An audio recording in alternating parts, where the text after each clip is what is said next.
one of the debates, we might say, between early Christianity and the late Roman Empire was whether or not an emperor could be God, literally, right? To be deified, to be put in a temple. And you can see why that might happen, because that's someone at the pinnacle of a very steep hierarchy who has a tremendous amount of power and influence. But the Christian response to that was never confuse the specific sovereign with the principle of sovereignty itself. It's brilliant. You see how difficult it is to come up with an idea like that, so that even the person who has the power is actually subordinate to something else. Subordinate to, let's call it a divine principle, for lack of a better word. So that even the king himself is subordinate to the principle. And we still believe that, because we believe that our president, our prime minister, is subordinate to the damn law, whatever the body of law, right? There's a principle inside that even the leader is subordinate to. And without that, you could argue you can't even have a civilized society, because your leader immediately turns into something that's transcendent and all-powerful. And I mean, that's certainly what happened in the Soviet Union, and what happened in Maoist China, and what happened in Nazi Germany, because there was nothing for the powerful to subordinate themselves to. You're supposed to be subordinate to God. So what does that mean? Well, we're going to tear that idea apart, but partly what it means is that you're subordinate, even if you're sovereign, to the principle of sovereignty itself. And then the question is, what the hell is the principle of sovereignty? And I could say we have been working that out for a very long period of time. And so that's one of the things that we'll talk about, because the ancient Mesopotamians and the ancient Egyptians had some very interesting, dramatic ideas about that. So,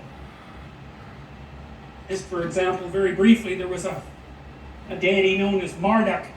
And Marduk, he was a Mesopotamian deity, and imagine this is sort of what happened, is that as an empire grew out of the post-Ice age, say 15,000 years ago, 10,000 years ago, all these tribes came together, and these tribes each had their own deity, their own image of the ideal, but then they started to occupy the same territory, right?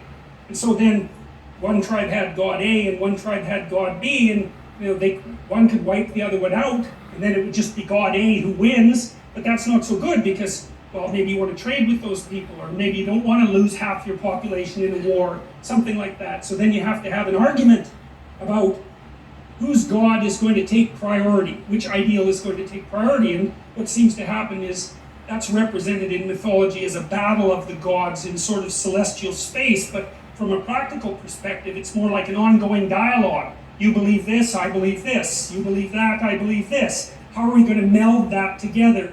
So you take God A and you take God B, and maybe what you do is extract God C from them. And you say, well, God C now has the attributes of A and B. And then some other tribes come in, and then C takes them over too. And so you get, like with Marduk, for example, he has a multitude of names, 50 different names. Well, those are names, at least in part, of the subordinate gods that represented the tribes that came together to make the civilization. That's part of the process by which that abstracted ideal is abstracted. You think this is important, and it works because your tribe's alive, and you think this is important, and it works because your tribe's alive. And so we'll take the best of both, if we can manage it, and extract out something that's even more abstract, that covers both of us, if we can do it. One of the things... Bro, I've never seen them go into this much detail about their side. You get me? He's speaking about the other side's system. You get me? And hierarchy. It's really interesting about Marduk. I'll just give you a couple of his features, but he has eyes all the way around his head. He's elected by all the other gods to be king god, so that's the first thing. That's quite cool. And they elect him because they're facing a terrible threat, sort of like a flood and a monster combined, something like that. They always love to like create some, you get me, relevant, some relevant, some obstruction, some foe, you feel me? They always create though. That's what they love, creating villains. Marduk basically managing and protecting the world's growing flood monster, and they won't all get wiped out. It's a serious threat. It's chaos itself making its comeback. And so all the gods agree. And Marduk is a new manifestation. He's got eyes all the way around his head, and he speaks magic words. And then he also goes out, and when he fights this deity called Tiamat. And you need to know that because the word Tiamat is associated with the word Tehom, Tehom. And Tehom is the chaos that God makes order out of at the beginning of time in Genesis. So it's linked very tightly to this story. And Marduk, with his eyes and his capacity to speak magic words, goes out to confront Tiamat, who's like a watery sea dragon, something like that. It's a classic St. George story to go out and wreak havoc on the dragon. He cuts her into pieces, and he makes the world out of her pieces, and that's the world that human beings live in. And the Mesopotamian emperor acted out Marduk. He was allowed to be emperor insofar as he was a good Marduk. And so that meant that he had eyes all the way around his head, and he could speak magic, he could speak properly. And so that we're starting to understand there at that point the essence of leadership, right? Because what's leadership? It's the capacity to see what the hell's in front of your face and maybe in every direction, and then the capacity to use your language properly in a transformative manner and to transform chaos into order.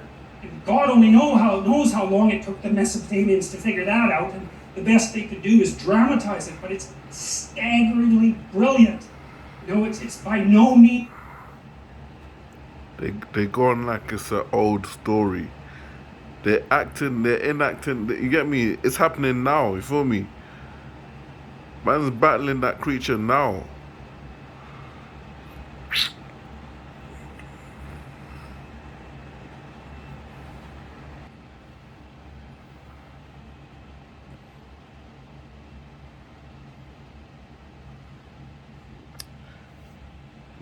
No further comments, Your Honor.